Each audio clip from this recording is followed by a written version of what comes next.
చెవులకి. So let me have the privilege talking our mother tongue.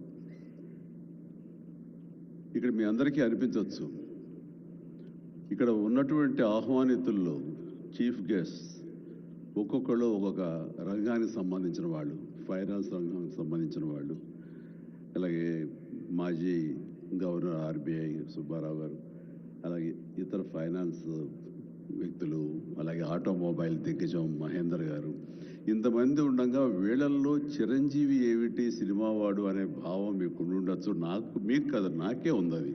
నేను ఎంతో ఇక్కడ ఫిట్ అవుతాను అని నాకే అనిపించచ్చు. కానీ నా మీద ఎంతో గౌరవంతో ఒక సోదరుడుగా మన ముఖ్యమంత్రి గారు చిరంజీవి రావాలి అని నిన్న మన భట్టి విక్రమార్క గారిని, అలాగే IT and industrial minister Sridhar గారిని నా దగ్గరికి పంపించారు. సరిగ్గా వాళ్ళు వచ్చే సమయానికి నేను ఏ పొజిషన్లో ఉన్నాను తెలుసా అండి? ఎవరో అమ్మాయితో డ్యాన్స్ వేస్తూ ఉన్నాను. చాలా ఇబ్బంది అనిపించింది అన్నపూర్ణ స్టూడియోలో. సో ఆ సమయంలో వాళ్ళిద్దరు కూర్చోబెట్టి షూటింగ్ ఆపేయండి అని చెప్పి వారి ఇచ్చిన తర్వాత అంత ఆప్యాయంగా నన్ను ఆహ్వానిస్తుంటే, ఇంత గొప్ప సభకి, ఇలాంటి ఒక గొప్ప గ్లోబల్ సమ్మిట్కి, తెలంగాణ రైజింగ్ అంటూ ఒక గొప్ప ఇనిషియేషన్కి 2047 ఇది ఎట్లా ఉండాలి అనే ఆ ఊహ తన బ్రెయిన్ చైల్డ్ అయినటువంటి మన ముఖ్యమంత్రి గారు ఆహ్వానిస్తే అది చాలా ప్రివిలేజ్డ్గా ఫీల్ అయ్యాను, ఎంతో గౌరవంగా ఫీల్ అయ్యాను, ఎంతో ఆనందంగా ఉన్నాను. మీ అందరితో పాటు ఈరోజు ఇక్కడ నేను పార్టిసిపేట్ చేయడం అనేది నాకు దక్కిన గొప్ప అవకాశం, గొప్ప అదృష్టంగా నేను భావిస్తున్నాను. అయితే ఇక్కడ కేవలం చిరంజీవికి మాత్రమే ఇచ్చారు, అందుకే చిరంజీవిని ఆహ్వానించి ఇక్కడ కూర్చోబెట్టారు అని నేను అనుకోవటం లేదు. ఇది రేవంత్ రెడ్డి గారికి సినిమా పరిశ్రమ మీద ఉన్నటువంటి గౌరవం, సినిమాల ఇంపాక్ట్ ఈ సొసైటీలో ఎలాగ ఉంటుందో బాగా తెలిసిన వ్యక్తిగా వాళ్ళందరి తరపున ఒక వ్యక్తి ఉండాలి కాబట్టి చిరంజీవిని ఆహ్వానించారని మాత్రమే అనుకుంటున్నాను. ఈరోజు నేను ఒక చిరంజీవిగా రాలేదు, చిత్ర పరిశ్రమ తరపున ఒక ఏజెంట్గా, వాళ్ళ రిప్రజెంటేటివ్గా నేను ఈ రోజున వచ్చాను, ఇక్కడ ఆహ్వానించబడ్డాను.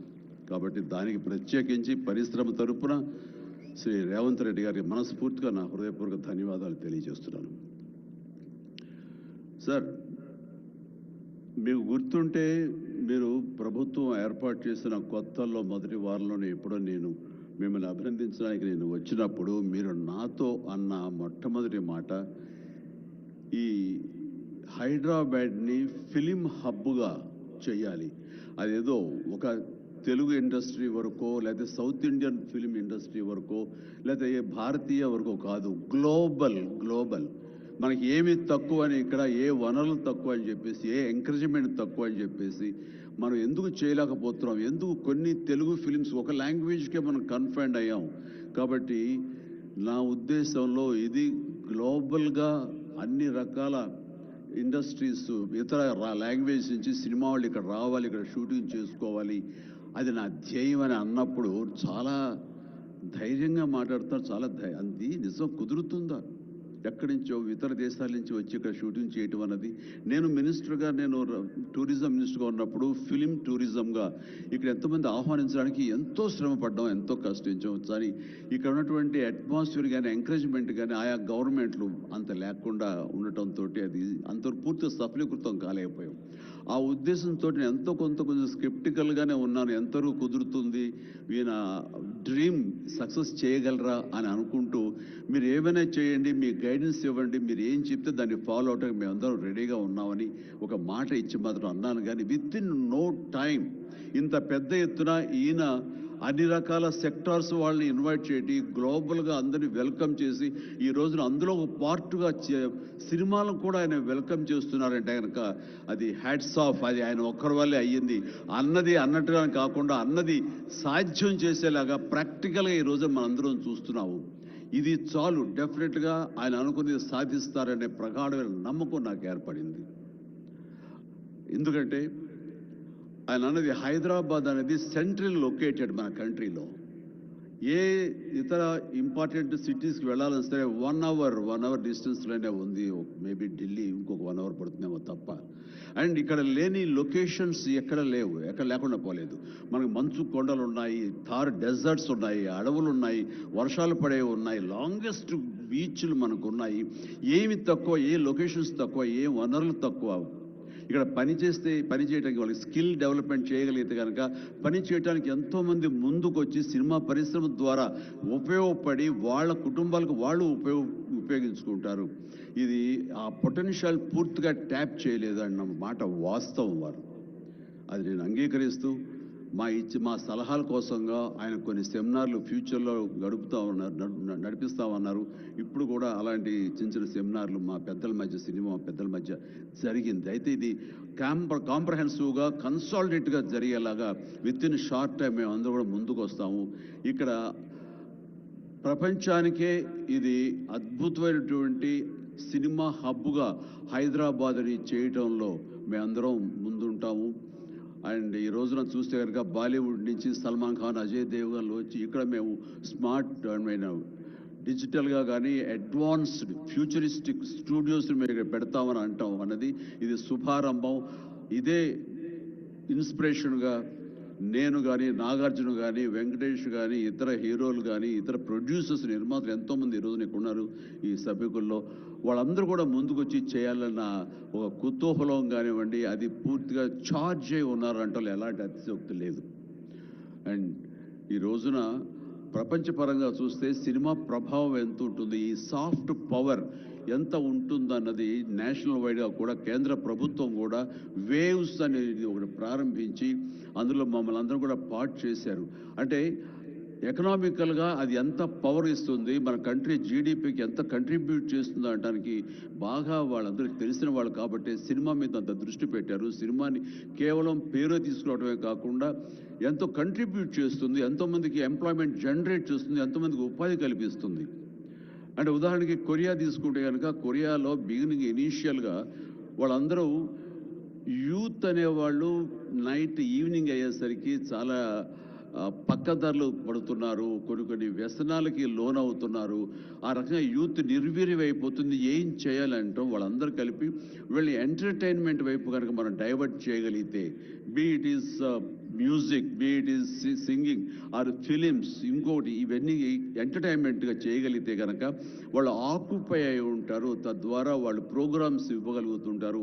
వాళ్ళందరూ నిష్ణాతులయ్యి వాళ్ళ ఫ్యామిలీకి వాళ్ళు బాసటగా ఉంటారు. తద్వారా వాళ్ళ నుంచి జనరేట్ అయ్యి ఎంతో కొంత వాళ్ళు క్రైమ్ వైపు వెళ్లకుండా ఉంటారు. ఆ రకంగా క్రైమ్ రేట్ తగ్గించుకోవచ్చు అనే భావంతో కొరియన్ గవర్నమెంట్ స్టార్ట్ చేసింది. కానీ ఈ రోజున ప్రపంచపరంగా Korea K pop, K drama, K music అంటూ కొరియన్ వాళ్ళ ఎకానమీ, వాళ్ళ జీడిపికి ఎంతో కొంత కంట్రిబ్యూట్ చేస్తుంది. ఎన్నో బిలియన్స్ ఆఫ్ డాలర్స్ కంట్రిబ్యూట్ చేస్తుంది ఈ యొక్క సాఫ్ట్ పవర్ మ్యూజిక్ అన్నది. అలాగే జపాన్ కూడా యానిమే అని చెప్పేసి వాళ్ళు కూడా వాళ్ళ సాఫ్ట్వేర్, వాళ్ళ ఎంటర్టైన్మెంట్ సంబంధించి ఈ ఎంటర్టైన్మెంట్ యానిమేటెడ్ ఫిలిమ్స్ కూడా ఎంతో కొంత కంట్రిబ్యూట్ చేస్తుంది. అలాగా మీరు ఈ సినిమా ఇండస్ట్రీ మీద, సినిమా పరిశ్రమ మీద ఆల్ ఇండియా లెవెల్లోనూ ఇంటర్నేషనల్ లెవెల్లోనూ ఇక్కడ కనుక వెల్కమ్ చేయగలిగి వాళ్ళకి కావాల్సిన ఇన్ఫ్రాస్ట్రక్చర్ కనుక మీరు ఇక్కడ ప్రొవైడ్ చేయగలిగితే, చేస్తానికి మీరు ప్రిపేర్ అయి ఉన్నారు, చేయగలిగితే కాదు చేస్తున్నారు. దానికి మా నుంచి పార్టిసిపేషన్ కావాలి. ఉదాహరణకి బట్టి గారు నిన్న అన్నారు, సో ముఖ్యమంత్రి గారు మీ అందరికీ కూడాను ఇక్కడ ఏమి కావాలి, ఎలాంటి ఇన్ఫ్రాస్ట్రక్చర్ కావాలి, ఏ రకమైన వసతులు ఏర్పాటు చేయాలి అని చెప్పండి అన్నప్పుడు నాకు వెంటనే స్పాంటైనియస్గా తోచింది, నేను వారితో పార్టిసిపేట్ చేస్తాను. ఇక్కడ స్కిల్ డెవలప్మెంట్ కోసంగా మనం కొన్ని ఇన్స్టిట్యూషన్స్ పెట్టాలి. అది డ్రైవర్ల దగ్గర నుంచి, మేకప్ మెన్ల దగ్గర నుంచి, కాస్ట్యూమర్స్ దగ్గర నుంచి, ఒక ఎడిటింగ్ దగ్గర నుంచి, సౌండ్ సిస్టమ్ దగ్గర నుంచి, కెమెరామెన్లు, డిఓపీలు అండ్ యాక్టింగ్ సంబంధించిన స్కిల్స్ కానివ్వండి, అలాగే డైరెక్షన్ కానివ్వండి, వాట్ నాట్ ఎన్నో ఈ ఇండస్ట్రీలో ఎన్నో శాఖలు ఉన్నాయి. ఆ శాఖల్లో ఎంతోమంది ఎంతూజియాస్టిక్ కుర్రవాళ్ళు ఉన్నారు. వాళ్ళు చదువు ఒక మాదిరి చదివారు సరే, ఆ చదువు ఏం తెచ్చి పెడుతుంది అనుకుంటే కనుక ఈ రోజున గొప్ప డైరెక్టర్స్ ఉన్నారు. ఈ రోజున ఇంటర్నేషనల్ లెవెల్కి మన సినిమాని తీసుకొస్తున్న డైరెక్టర్ వాళ్ళందరూ డిగ్రీ కూడా చదవలేదు. సో చదువు ఇది ఇంపార్టెంట్ కాదు, మీకున్న ఇంట్రెస్ట్ ఇంపార్టెంట్.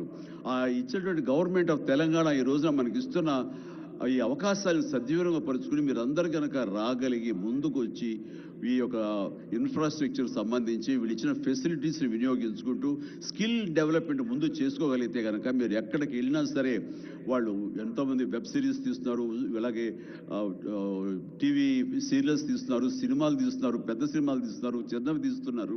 అలాగే ఈ రోజున కేవలం స్క్రీన్ మీదే కాకుండా మొబైల్కి సంబంధించినటువంటి సినిమాలు కూడా చాలామంది తీయటానికి రేటు సమాయత్తం అవుతున్నారు. ఇది ఫ్లిప్ అని ఇంటర్నేషనల్గా వస్తుంది. ఇప్పుడే మహేంద్ర గారు నాతో మాట్లాడుతూ ఈ వర్టికల్ సంబంధించిన ఫిలిమ్స్ 3 minutes నిడివి అయితే 10 minutes మ్యాక్సిమం 10 minutes నిడివి ఉన్నటువంటి సినిమాలు మనం చేయగలిగితే అది ప్రతి వాళ్ళ చేతుల్లో ఉండి అది వాళ్ళందరూ ఎంటర్టైన్ చేయగలుగుతుంది. దానివల్ల ఎంతో ఎకానమీ మనం డెవలప్ చేయొచ్చు, ఎంతోమందికి ఉద్యోగ అవకాశాలు ఇవ్వచ్చు. నేను దాన్ని ఇనిషియేట్ చేస్తానంటూ మహేంద్ర గారు చెప్తూ వచ్చారు. సో ఇవన్నీ కూడా ఇది సాదాసీదాటువంటి కాదు. సినిమా ఏదో ఆడుతుంది, 2 రోజులు డబ్బులు తెచ్చి పెడుతుంది, వాళ్ళు ఏదో మిగుల్చుకుంటారు కోట్లు అంటే తేలిగ్గా చూడదు. దీని వెనకాల చూస్తే కనుక లక్షలాది మంది యూత్ ఈ అవకాశం సద్వినియోగపరుచుకుని అభివృద్ధికి రావచ్చు, పేరు ప్రఖ్యాతులు సంపాదించవచ్చు. తద్వారా ఇన్ రిటర్న్ మీరు కూడా ఈ కంట్రీకి, మన తెలంగాణకి మీరు ఎంతో కొంత ఎకనామికల్గా మన గ్రోత్ అవడానికి ఆర్థికంగా కూడా మీ సపోర్టు లభిస్తుంది. Mutually reciprocal. కాబట్టి ఈ రోజున ఇక్కడ స్టూడియోకి స్థలాలు ఇస్తామంటున్నారు. స్కిల్ డెవలప్మెంట్కి కావాల్సిన క్లాసెస్ కావాల్సిన ఫ్యాకల్టీస్ కనుక అధ్యాపకులు మనం తెచ్చుకుంటే వాళ్ళ ద్వారా ఎంతోమంది ట్రైనింగ్ ఇచ్చిన వాళ్ళం అవుతాము. ఇది సద్వినియోగపరచుకోండి. దీని మీద మన ఇండస్ట్రీలో పెద్దలు కూడా సీరియస్గా ఆలోచించండి. దీని మీద నేనైతే సీరియస్గా తీసుకున్నాను, వారితో అదే అన్నాను. మీరు ఒక సెమినార్ లాంటిదో లేదా చిన్న క్లోజ్డ్గా మీరందరూ నాకు ఇన్వైట్ చేయగలిగితే కనుక ఇలాంటివి ఏమైనా సదస్సులు మాకు చిన్న ఎత్తులో సినిమాకు సంబంధించి మీరు చేయగలిగితే కనుక మేమందరూ దీన్ని మరింత ముందుకు తీసుకువెళ్ళి మీ కళ ఏదైతే ఉందో, మీ బ్రెయిన్ చైల్డ్ ఏదైతే ఉందో దాన్ని ముందుకు తీసుకెళ్ళి ప్రపంచం మొత్తం ఎంటర్టైన్మెంట్ రంగానికి సంబంధించి ఈ తెలంగాణ వైపు, ఈ హైదరాబాద్ వైపు మనం చూసేలాగా చేస్తామనే ధైర్యం నాకు ఉంది. భరోసా ఇస్తున్నాను. నా వంతు కృషి నేను చేస్తాను. నా ఈ అవకాశం ఇచ్చేందుకు ధన్యవాదాలు మా ముఖ్యమంత్రి గారికి, అలాగే ప్రతి ఒక్కరికి నా హృదయపూర్వక ధన్యవాదాలు మరొకసారి తెలియజేస్తున్నాను, ముగిస్తున్నాను. జై తెలంగాణ, జై హింద్. ధన్యవాదాలు సార్. మీరు మాకు చెవులకు పట్టిన తుప్పును వదిలించారు తెలుగులో మాట్లాడి. ఇప్పుడు శ్రీ సుమన్ బెర్రీ గారు, Shri vice chairman NITI Aayog. I request sir to kindly address the gathering. Niti Aayog has helped us in drafting this document. Their team has guided us, sir. So now I request you to kindly address us, sir.